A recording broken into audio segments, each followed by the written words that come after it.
খুব ব্যস্ততার কারণে আমি আমার ভাইদের কি দিয়েছিলাম সেদিন এতক্ষণ দেখানো হয়নি। এখন আমি ফটো তুলছি আর আমার ভাই ভাবছে কি এখন খেয়ে তারপরও যাবে। আমি আমার ভাইকে কোটা দিচ্ছি। গত বছর আমার শরীর অসুস্থ থাকার জন্য আমি আসতে পারিনি, তাই এবছর একটু বেশি এক্সাইটেড ছিলাম। আর এই সময় কেউ ছিলও না যে একটু শাঁখ বাজিয়ে দেবে। এডিট করে দিই। সাইডে ক্যামেরা রেখে ভিডিও করছিলাম, এদিকে বিকাশ তা দেখতে না পেয়ে সামনে বসে পড়েছিল, তাই আর কি তখন একটু এডিট করে দেওয়ার কথা হলো। যাই হোক, ভাইকে দেওয়া হয়ে গেছে, এবার আমি ওপরে গিয়ে দাদাকে ফোঁটা দেবো, তারপর আমরা এখান থেকে বেরোবো। আমার মামার বাড়ি বজবজ মহেশতলা, যাবো আমরা বাসে, অনেকটা টাইম লাগবে, তাই একটু তাড়াহুড়ো এই আর কি।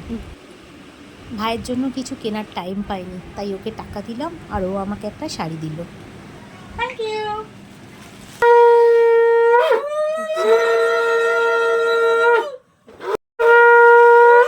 আমরা যেমন এক ভাই বোন, পিউরাও এক ভাই বোন। আমি বড়, আমার ভাই ছোট, আর পিউ ছোট, দাদা বড়। তো আমি এখানে দাদাকে ফোঁটা দিচ্ছি আর যা করছি, পাশে আমার দাদার ছেলে মানে ওই সায়ন, ওকেও তাই করতে হবে, আসলে বাচ্চা হলে যা হয়। তো খুবই তাড়াতাড়ি করছি, এবার আমি এখান থেকে বেরিয়ে যাব। অসুবিধা হয়ে যাচ্ছে।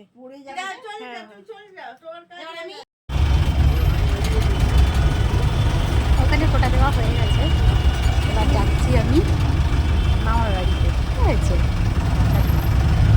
অনেকটাই লেট হয়ে গেছে। আমার ভাই আছে, খুবই লাগে। আমি ভিডিও করতে যাই হোক, আমি কখন পৌঁছাবো জানি না, তো যাই আগে দেখি। সেকেন্ড ব্রিজের ওপর দিয়ে প্রায়ই আমি যাতায়াত করি, কারণ আমাকে আমার বাপের বাড়ি যেতে গেলে ওই ব্রিজটা ধরতেই হয়। কিন্তু বহুদিন পরে হাওড়া ব্রিজের ওপর দিয়ে যাচ্ছি। আগে একটা সময় ছিল যখন মামার বাড়ি যাওয়া মানেই এই হাওড়া ব্রিজের ওপর দিয়ে যাওয়া। ট্যাক্সিতে যেতে খুব একটা ভালো লাগতো না, বাবা নিয়ে যেত বটে, তবে বেশিরভাগ টাইমটাই বাসে যেতাম, কারণ বাসে যেতে আমার খুব ভালো লাগে।